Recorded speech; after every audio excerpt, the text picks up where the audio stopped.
Hello అందరికీ ఇవాళ మన స్పెషల్ రెసిపీ వచ్చేసి పిల్లలకి ఎంతో ఇష్టమైన స్నాక్ బాక్స్కి బెస్ట్గా యూస్ఫుల్ అయ్యే మంచి స్వీట్ స్నాక్ అనమాట.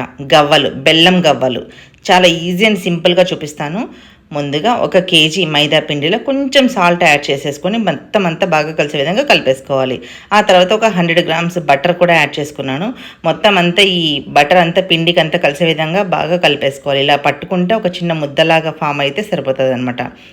ఆ తర్వాత సరిపడినంత వాటర్ అన్నది చూసుకొని యాడ్ చేసేసుకోండి. అంటే కొంచెం కొంచెంగా యాడ్ చేసేసుకొని బాగా గట్టిగా పూరీల పిండి ఎలా కలుపుకుంటామో ఆ విధంగా చూసారు కదండి. ఈ విధంగా కన్సిస్టెన్సీ వచ్చేంత వరకు కలిపేసి మూత పెట్టి ఒక 15 నిమిషాలైనా సరే దీన్ని అలా వదిలేసేయాలి. చూడండి, సాఫ్ట్గా అయిపోయింది డో అంతా కూడా. నెక్స్ట్ దీంట్లో నుంచి కొంచెం కొంచెంగా తీసుకొని ఇలాగ మొత్తం అంతా బాగా సాఫ్ట్ అయ్యేలాగా చేసుకొని చిన్న చిన్న ముక్కలుగా అయితే పక్కన పెట్టేసుకోవాలి, ఉండలుగా చేసుకొని. మీరు రన్నింగ్లో చేసేసుకున్న ప్రాబ్లం లేదు, నేనైతే వీడియో కోసం అంత క్లియర్గా చూపించాలని చెప్పేసి ఇలా చూపిస్తున్నాను.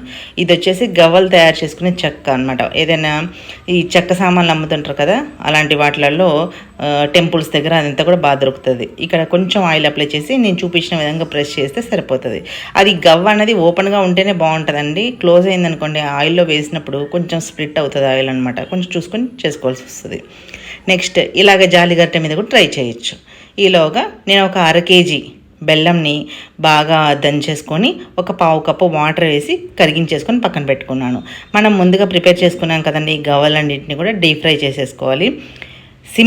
సిమ్లో పెట్టుకోండి. SIM to medium flame, high flame అస్సలు వద్దు, ఎందుకంటే లోపల అనేది కుక్ అవ్వదన్నమాట. పైన మాత్రమే క్రంచీగా, లోపల అంతా సాఫ్ట్గా అయిపోయి బెల్లం పాకం వేసినప్పుడు అస్సలు బాగోదు టేస్ట్ అనమాట. ఈ విధంగా మంచి రంగు వచ్చేంత వరకు బాగా ఫ్రై చేసుకోవాలి.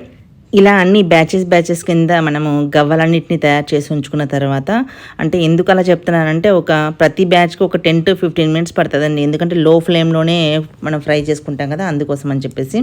ఆ తర్వాత అన్ని గవ్వలన్నీ కుక్ అయిన తర్వాత నెక్స్ట్ మనం బెల్లం నానబెట్టేసి ఉంచుకున్నాం కదా, దాన్ని కొంచెం కరగనిచ్చి తర్వాత వడగట్టేసుకొని నలకలు ఏవైతే ఉంటే అవన్నీ తీసేసి మనం ఇలాగైతే బెల్లం పాకం అనేది తయారు చేసుకోవాలి. ఇది ఎక్కువ ముద్ర పాకం కూడా అవసరం లేదండి, జస్ట్ తీగ పాకం, లేత పాకం అంటారు కదా, ఆ మాత్రం అయితే సరిపోతుంది అనమాట. చూసినా కదండి, ఈ కన్సిస్టెన్సీలో మనమైతే ఈ గవ్వలకి పాకం అనేది రెడీ అయిపోయినట్లే. మనం ఆల్రెడీ ఫ్రై చేసి ఉంచుకున్న గవ్వలు ఏవైతే ఉన్నాయో వాటిలన్నిటి మీద ఇలాగ పాకం అనేది ఈవెన్గా స్ప్రెడ్ చేసుకుంటూ వెంటనే చాలా త్వరగా గబగబా కలిపేసుకోవాలన్నమాట. అప్పుడే మొత్తం అన్ని గవ్వలకి ఈవెన్గా స్ప్రెడ్ అవుతుంది పాకం. స్వీట్నెస్ అన్నది సరిపడినంత అన్ని విధాలా బాగుంటుంది.